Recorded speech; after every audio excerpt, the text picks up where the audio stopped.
সকাল সকাল আজকে সুজি বানাতে গিয়ে সুজি পুড়িয়েই ফেললাম। দেখো সুজির কি অবস্থা করেছি।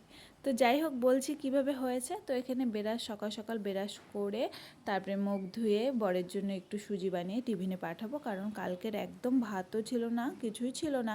যার জন্য ভাত থাকলে গরম করে সকালে দিয়ে বরকে খেতে দিয়ে দিই।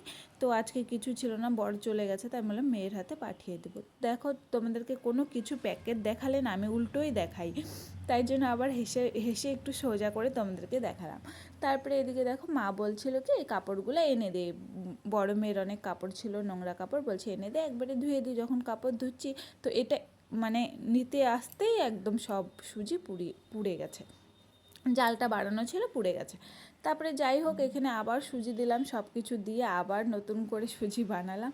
আর কালকে না মেয়ের না, ছোটো মেয়ের প্রচণ্ড কৃমি হয়েছে, তো চিনি খাওয়াবো না, এর জন্য গুড় দিয়ে সুজিটা বানাচ্ছি যে ও একটু খেতে পারবে।